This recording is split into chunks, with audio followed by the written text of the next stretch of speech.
Physical needs को पूरा होना और दूसरा है इकोनॉमिकल नीड्स का पूरा होना। जब फिजिकल नीड्स और इकोनॉमिकल नीड्स प्रॉपर तरीके पर, बराबर तरीके पर जिस सोसाइटी और जिस माशरे की डेवलप होती है वो माशरा खुशहाल कहलाता है, पुरअमन कहलाता है। और इन दोनों के बीच की जो कड़ी है, जो जोड़ है, वो कड़ी और जोड़ मॉरल डेवलपमेंट और स्पिरिचुअल डेवलपमेंट, कि जब रूह और मिजाज दूसरे का ख्याल रखने वाला बन जाए, दूसरे का ख्याल रखने का मिजाज जिस सोसाइटी में बन जाता है, उस सोसाइटी और उस माशरे के अंदर फिजिकल नीड्स भी बराबर तरीके पर डेवलप होती हैं और स्पिरिचुअल नीड्स भी बराबर तरीके पर डेवलप होती है। रमजान मुबारक इन तीनों चीजों के कॉम्बिनेशन का नाम था। रमजान ने जो हमको दिया और जिसका शुक्राना अदा करने के लिए हम यहाँ पे जमा हुए हैं, वो तीन फैक्टर्स। नंबर एक, इस सोसाइटी की फिजिकल नीड्स किस तरह पूरी होनी चाहिए। जब भी किसी रिक्वायरमेंट को कंप्लीट करना होता है तो उस वक्त तक वो रिक्वायरमेंट सही तरीके पर, प्रॉपर तरीके पर अदा नहीं हो सकती जब तक कि हम उसमें इन्वॉल्व ना हो। जब इन्वॉल्व होता है इंसान किसी चीज के अंदर तो उसका दर्द महसूस होता है, उसका टेम्परेचर उसे महसूस होता है। एक ठंडे मौसम में बैठा हुआ शख्स, उससे कहा जाए कि तुम गर्मी की शिद्दत बयान करो तो बस इतना ही कह सकता है कि टेम्परेचर बहुत ज्यादा है। लेकिन एक हाई टेम्परेचर में बैठे हुए शख्स को कहो कि गर्मी की शिद्दत बयान करो, उसका बयान अलग हो जाएगा। रमजान मुबारक में 11 महीने हमें हलाल तरीके पर, तय्यब तरीके पर खाने और खिलाने की इजाजत दे करके 1 महीना अपने आप को खाने पीने से रुकवाया जाता है कि जो तुम जायज चीजें खा रहे थे उन जायज चीजों को भी अब रुक जाओ। भूख महसूस करो, प्यास महसूस करो, गर्मी की शिद्दत चाहे कितनी भी हो जाए, तुम्हारी ख्वाहिशात कितनी भी हो जाए, लेकिन भूख और प्यास को जब महसूस करोगे तो तुम्हारा भूख और प्यास में इन्वॉल्वमेंट होगा। और ये इन्वॉल्वमेंट तुमको एक तरह से सोसाइटी के फिजिकल बैलेंस, सेफ्टी नीड्स की जरूरियात को पूरा करने के लिए मुहर्रिक साबित होगा, मोटिव साबित होगा। तब एहसास होगा कि जब प्लेट में लेकर के आधा खाना हम खा रहे हैं, आधा खाना हम कचरे की ढेर में डाल रहे हैं, तो रमजान हमको ये मैसेज और पैगाम देता है कि एक वक्त ऐसा भी था कि तुम खुद भूख और प्यास को जब महसूस कर रहे थे और ये खाना भी तुम नहीं खा सकते थे। रमजान ये दर्द दिल के अंदर लाता है कि ये दर्द अपने दिल के अंदर पैदा करो और फील करो और महसूस करो उन लोगों को जो पूरे साल इस तरह के ग़िज़ा पाते नहीं, जो पूरे साल इस तरह की चीजें नहीं पा सकते। लिहाजा खाने को बचाना, फजूल खर्ची ना करना, दूसरे का ख्याल करना, सबसे पहला मैसेज और पैगाम रमजान मुबारक का हमें और आपको दिया गया। इस मैसेज में 2 चीजें और जोड़ दी जाती हैं जो बहुत अहम पॉइंट की चीजें हैं, जिसको आप ध्यान से सुने। जो सबसे अहम पॉइंट इसके अंदर है कि रमजान में जब रोजा रखवाया जाता है, रोजा रखवाने में ईदगाह से निकलने से पहले सदका फित्र की अदायगी लाजिम कर दी जाती है हर उस शख्स के लिए जो खाता पीता इंसान हो। ये सदका फित्र क्या है? सोसाइटी का बैलेंस है कि उन लोगों के लिए हमारी जेब से निकल करके जाना चाहिए जो अपनी जरूरतों को पूरा करने के लिए उनके पास रिक्वायरमेंट्स नहीं है, उनके पास वसाइल नहीं है, उनके पास रिसोर्सेज नहीं है, वो भूखे न रह जाए, वो भी कुछ न कुछ खाने वाले, कुछ न कुछ पहनने वाले बन जाए। इसीलिए आपने सुना भी होगा और मुमकिन है कि आपने सदका फित्र वैसे ही अदा किया हो कि सदका फित्र गेहूं से, जौ से, खजूर से, किशमिश से निकाला जाता है, मिनिमम रिक्वायरमेंट। अब आप सोचिए कि अगर एक शख्स जिसको अल्लाह तबारक व तआला ने नवाजा है, उसकी earning 20 plus 50 plus 1 lakh plus है, अगर वो शख्स चाहता है कि मैं सोसाइटी में अपने उन लोगों तक कुछ दे दूं जिनके पास बैलेंस नहीं है, तो वो सदका फित्र निकाले तो कैसे निकाले? तो उसको जवाब मिलता है कि आप मिनिमम तो आप ये है कि आप गेहूं से निकालें। अब गेहूं से निकालने वाला 40 रुपए, 50 रुपए या 60 रुपए निकाल दो। जौ से निकालें तो जौ से निकालने वाला 150 रुपए, 140 और 160 रुपए निकालता है। खजूर और किशमिश से निकालें, और खजूर और किशमिश से जब सदका फिक्र निकलता है तो 500, 700, 1000 और 1500 और उसके ऊपर जितना आगे जाना चाहे इंसान जा सकता है। रमजान मुबारक में जेब से निकलवाया भी जाता है। कुरान मजीद में सूरह बकरा की आयत नंबर 177 जिसको आयतुल बिर कहते हैं, उस आयतुल बिर में मुत्तकी की एक बहुत अजीम तारीफ की गई है कि मुत्तकी और परहेजगार कौन है। मुत्तकी और परहेजगार वो शख्स है, कुरान कहता है कि मुत्तकी परहेजगार वो है जो ईमान की बेस मजबूत करने के साथ साथ नमाज और ज़कात के साथ साथ वो आतल माल अला हुब्बिही ज़वील कुर्बा वल मसाकीन, कि वो उसको माल उसके पास है, माल की चाहत भी है उसके पास, माल की जरूरत भी है, लेकिन उसके बावजूद भी वो दूसरों के लिए खर्च करता है, वो सच्चे लोगों में से है और मुत्तकी में से है। तो अब सोचिए कि रमजान मुबारक का जो मैसेज और पैगाम था कि हमारी चीजें सोसाइटी के काम आना चाहिए। जब सोसाइटी का हर एक ख्याल रखने वाला बन जाता है, केयरिंग और शेयरिंग का मिजाज पैदा हो जाता है, देने का मिजाज जब पैदा हो जाता है तो सोसाइटी डेवलप होती है, सोसाइटी सेफ होती है और माशरा जो है वो मुस्तहकम होता है। और जब ये स्टेबिलिटी आगे बढ़ती है तो दूसरा फैक्टर सामने आता है जिसको कहा जाता है इकोनॉमिकल बैलेंस। इकोनॉमिकल बैलेंस और इकोनॉमिकल जस्टिस जो है वो किसी भी सोसाइटी को गिरने नहीं देती, मरने नहीं देती। आप जरा तसव्वुर कीजिए, आम तौर पर ज़कात निकालने का निज़ाम रमज़ान मुबारक में मुसलमान बनाता है। हालांकि ये मसला भी है और ये हकीकत भी है कि ज़कात रमज़ान में फर्ज नहीं होती, वो तो जिस दिन निसाब पूरा हो उस दिन ज़कात फर्ज होती है, लेकिन आसानी के एतबार से और निकालने के एतबार से रमजान में निकालने का मिजाज और निजाम मुसलमान का रहता है। इतना बड़ा इनाम अल्लाह तबारक व तआला ने इस मुल्क को दिया है। इस मुल्क के अंदर सेकेंड लार्जेस्ट मेजॉरिटी जो 15, 17, 18 करोड़ के करीब है, या अगर राउंड फिगर में देखा जाए तो 20 करोड़ के करीब है, और इस 20 करोड़ में से तकरीबन 8 से 10 करोड़ लोग किसी न किसी शक्ल में ज़कात निकालते हैं। और ये ज़कात कहाँ जाती है, ये ज़कात किस काम में इस्तेमाल होती है? इसी ज़कात की वजह से इस उम्मत मुस्लिमा ने अपने एजुकेशनल सिस्टम को संभाल रखा है। कुरान की तालीम, दीन की तालीम, अखलाक की तालीम, किरदार की तालीम, इसी इकोनॉमिकल जस्टिस का एक फैक्टर है, एक पहलू है जिसको उम्मत मुस्लिमा ने संभाल रखा है। तो अगर इस मुल्क के अंदर मॉरल वैल्यूज किसी अमाउंट से पूरा हो रहा है, ज़कात के जरिए पूरा हो रहा है, कुरान की तालीम पूरी हो रही है, हदीस की तालीम पूरी हो रही है, सच्चाई की तालीम पूरी हो रही है, और इसी तरह से डिग्री की एजुकेशन की तालीम, एकेडमिक्स की तालीम पूरी हो रही है, तो इसकी वजह से मुल्क का डेवलपमेंट होता है। ज़कात मुल्क के डेवलपमेंट में बहुत बड़ा फैक्टर अदा करती है, और ये अल्लाह तबारक व तआला ने एक ऐसा ऑब्लिगेशन रखा है कि मुसलमान इससे भाग नहीं सकता।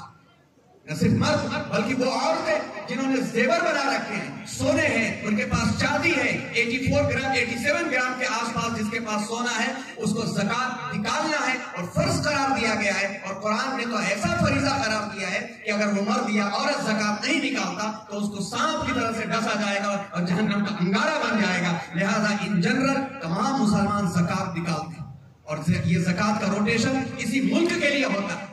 कितने पॉवर्टी वाले इलाके हैं जिसको ये ज़कात संभालती है, कितने फ्लडेड एरिया हैं जिनको ये ज़कात संभालती है, कितने सूखे और एहसाल एरियाज हैं जिनको ये ज़कात संभालती है।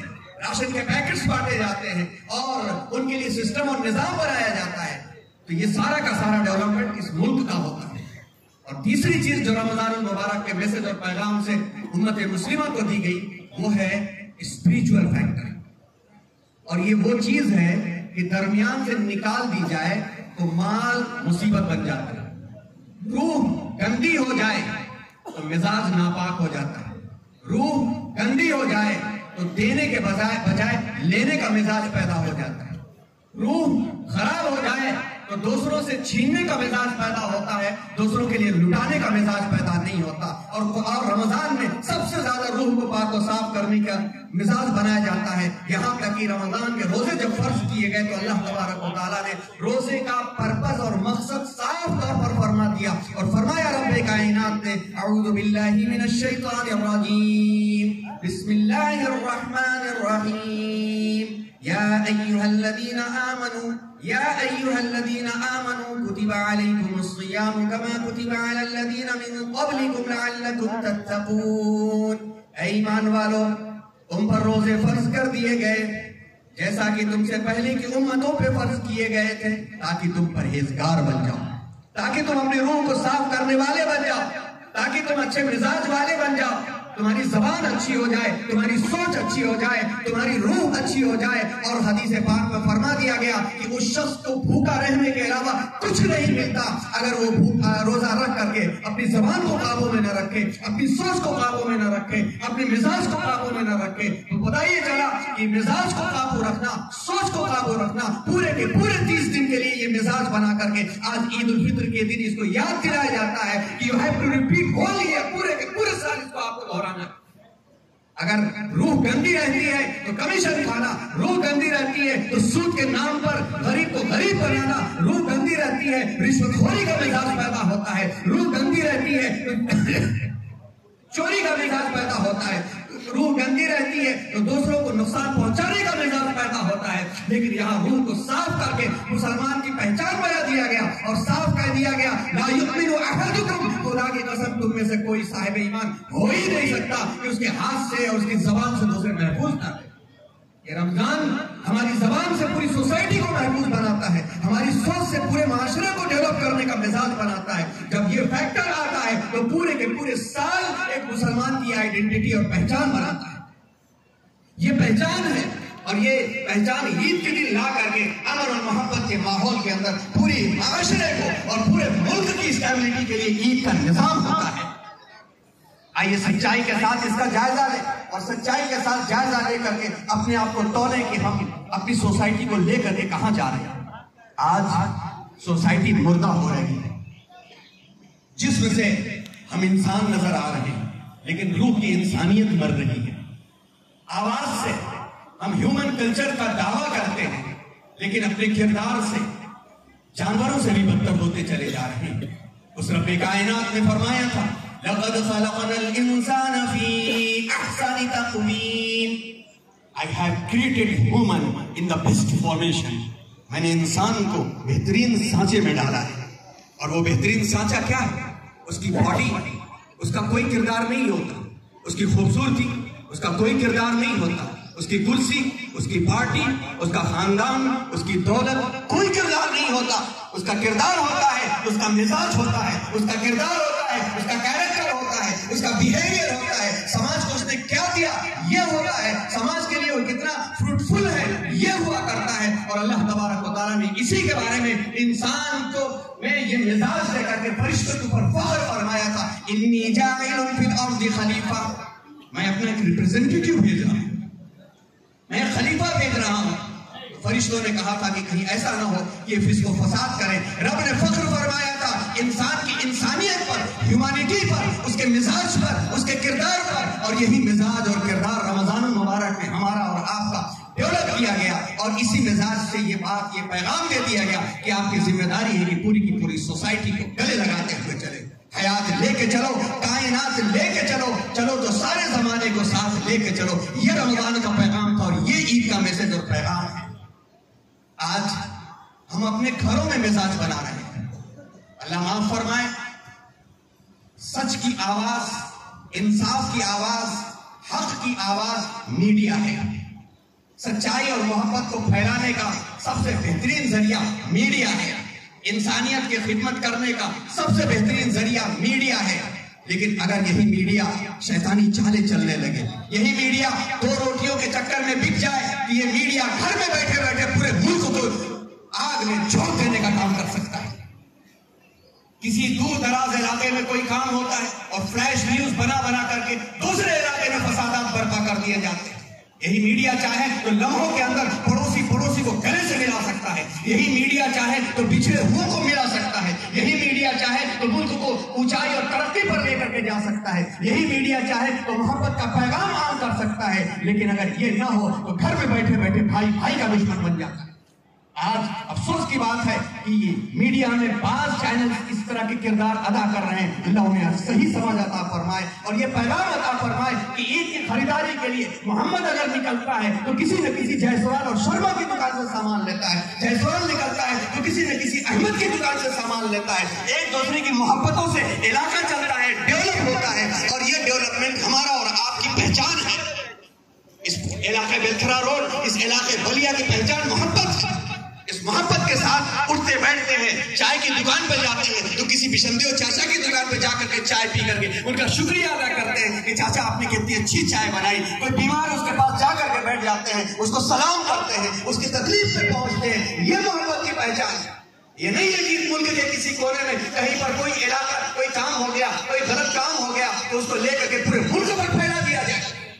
ये जब होगा तो नाइंसाफी वजूद में आएगी। जब डर पैदा होगा तो सोसाइटी डरी हुई होगी और डरी हुई सोसाइटी कभी डेवलप नहीं होगी। इस मुल्क की पहचान मोहब्बत है, इस मुल्क की मिट्टी में मोहब्बत है। नानक की सरजमीन है, कबीर की सरजमीन है, राम की सरजमीन है, गाजी की सरजमीन है, मोहम्मद की सरजमीन है, बुजुर्गों की सरजमीन है, मोइनुद्दीन चिश्ती की सरजमीन है। ये मोहब्बत का पैगाम देने वाले लोग थे और इसी मोहब्बत के पैगाम से सोसाइटी डेवलप रहती है।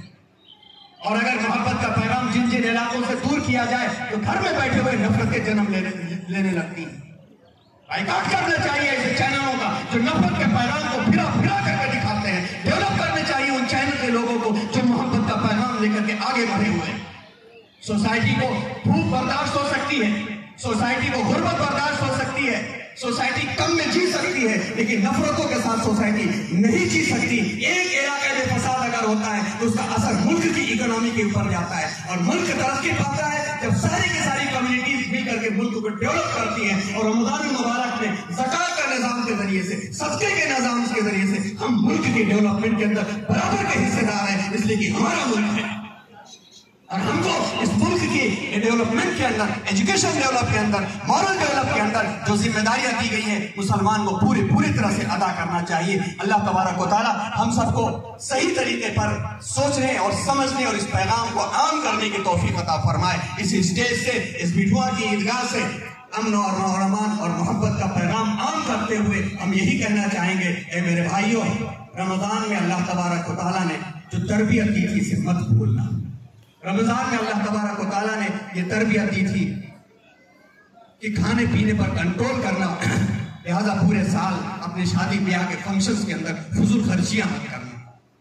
रमजान में अल्लाह तबारक व तआला ने तरबियत दी थी कि अल्लाह के बंदों के काम आना, पूरे साल अल्लाह के बंदों के काम आना। सदकात निकाले, ज़कात निकाली गई, पूरे साल इसी तरह से जरूरतमंदों तक पहुंचना और रमजान के अंदर दुख और दर्द में शिरकत और दूसरों के गम को महसूस करने का जो पैगाम दिया गया था, इस पैगाम को लेकर के हर घर पहुंचेंगे। हमारे यहाँ कोई ऊंच नीच का मामला नहीं है। जो हमारे घरों की सफाइयां कर रहे हैं, जो नाली की सफाइयां कर रहे हैं, हमारे यहाँ ये मिजाज नहीं कहा जाता कि अम्मा कचरा दे दो, कचरे वाला आया है। हमारे यहाँ ये मिजाज पैदा किया जाता है कि अम्मा कचरा दे दो, सफाई वाला आया है। वो हमारा भाई है। सोसाइटी ने उसको नीचा बना दिया, ऊंचा बना दिया। इस्लाम में इसका कोई मकाम नहीं है। हम सबके लिए है और सब तक पहुंचेंगे। सबको एक साथ लेकर के इस मुल्क के डेवलपमेंट और तरक्की के अंदर वही फैक्टर अदा करेंगे जो रमजान मुबारक में 3 फैक्टर्स हमें और आपको दिए गए। पहला ये है कि फिजिकल नीड्स सबकी पूरी होनी चाहिए, दूसरा ये है इकोनॉमिकल जस्टिस होना चाहिए, और तीसरा बीच की कड़ी जो है वो स्पिरिचुअल मॉरल वैल्यूज को हमें डेवलप करना है। और इंशाअल्लाह हम मॉरल वैल्यूज अपनी डेवलप कर लें, हम अच्छे बन जाए, हमारी जबान अच्छी बन जाए, हमारा कैरेक्टर और किरदार अच्छा बन जाए, तो इंशाअल्लाह ये सोसाइटी अच्छी बन जाएगी। उनका जो फजल है वो अहले सियासत जाने। मेरा पैगाम मोहब्बत है, जहां तक पहुंचे अल्लाह तबारक व तआला पूरे मुल्क में अमन और अमान अता फरमाए। अल्लाह तबारक व तआला इस डेवलपमेंट के अंदर हम सबको हिस्सा लेने की तौफीक अता फरमाए और ज्यादा से ज्यादा इस मुल्क के अंदर भाईचारगी के साथ साथ इस मुल्क में इकोनॉमिकल बैलेंस के साथ सबको आगे बढ़ने, सबको पढ़ने और सबको आगे बढ़ने की तौफीक अता फरमाए। इस पैगाम के साथ अपनी बात को पूरा करते हैं। वाखिर दावाना अनिल हम्दुलिल्लाहि रब्बिल आलमीन।